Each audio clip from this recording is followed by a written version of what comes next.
All right, this video is going over the Madness mini debates rubric to talk about how you're going to be graded and what you need to do to get a perfect score, or what to avoid doing so that you don't get a bad grade. The first thing you're going to be graded on a 4-point scale is your debate speech. So the components of the debate speech are all on that Google Doc, but what you need to do to get a perfect score is read right here.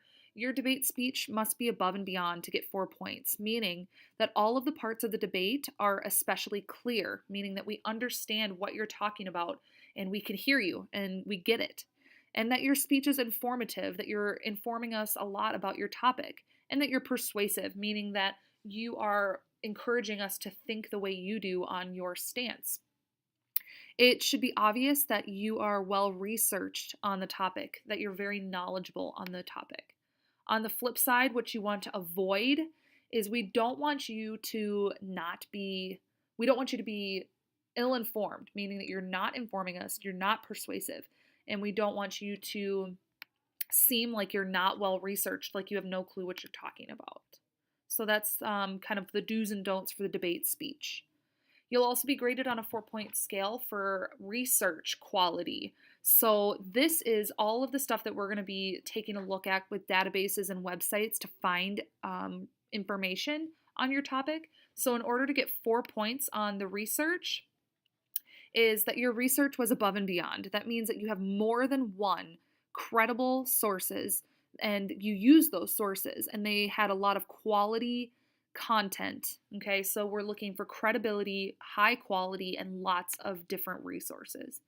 On the flip side, what you don't want to do is have minimal research and that not all of your sources are credible or have quality. So don't under research. You want to find many resources with quality, credible content.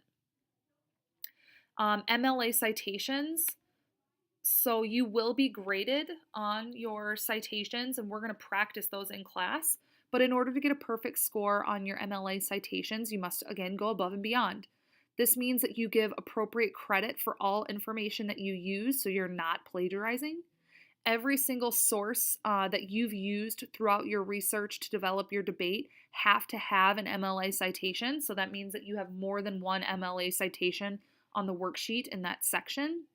And there should be no mistakes in regards to MLA formatting on any of the MLA citations provided. So it's really tough to get a 4-point scale score on this because that means that you have no errors. That means that you proofread, double-checked, followed proper MLA formatting, and had that hanging format. So many of you will probably end up in this range, in the 3.5 to 2.5 range, because errors happen. But the only way you're going to get a 4 is if it's perfect. You have more than one source, they're properly formatted. On the flip side, what we don't want to see is that you're just copying and pasting the links or the URLs for your sources. That is not MLA citation, and that is not appropriate. Also on this end, in the one section, what you want to avoid is not using very many sources and not being very clear that on all of the formatting. Okay, so maybe you didn't make any corrections to an MLA citation generator, or maybe you didn't add the dates, publication dates, or authors to those citation generators, so it's obvious that pieces are missing from your MLA citation.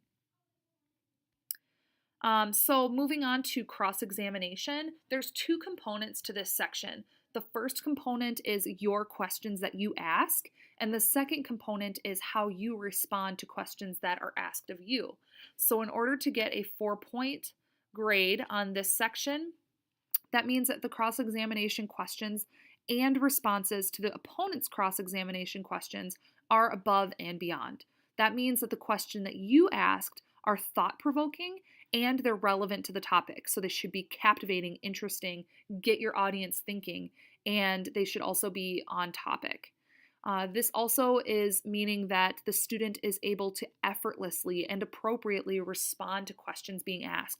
That means that if you're really well researched on your topic, if they ask you any question, you quickly and appropriately answer to the exact question that's being asked.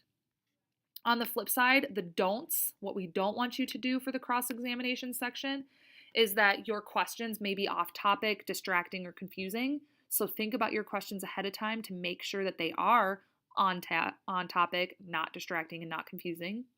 And we also don't want you to not respond at all. Maybe you're really nervous and you have no clue what to say, or you're not well researched. Those are going to be ways to get a 0.5. Also, avoid just not being able to answer well. So if you practice and research a lot, then you should be able to respond sufficiently. Those are the do's and don'ts for cross-examination. Moving on to the rebuttal. The rebuttal, again, we'll practice and talk about a lot more in class, but in order to get 4 points on this section, your rebuttal must be above and beyond. It should be clear that you are well prepared for any and all opposing arguments, and that your response was understandable, thought-provoking, and persuasive. That means that when you respond to the rebuttal, your audience understands what you're talking about and they get it, and that you're making them think and that you're persuading them with your rebuttal. On the flip side, you don't want to be ill-prepared for opposing rebuttals, meaning you're not ready to be asked for opposing arguments, or you don't know what the opponent might say, so you should be prepared for that. And you also should not be confusing, off-topic, or extremely minimal. Those are things to avoid. Those are the do's and don'ts for your rebuttal. Then the last component of how you'll be graded is your presentation. This is something that we have talked about and practiced in all of our presentations throughout this school year. So in order to get a 4-point grade on this, your presentation must be above and beyond. That means that you present your claims and findings very clearly, and you respect intellectual properties, meaning don't plagiarize. You should emphasize salient points in a focused and coherent manner with relevant evidence. So in other words, that means that you're inflecting your voice and emphasizing things as you say them, so we're listening to you and following you, and we're understanding what you're talking about as an audience.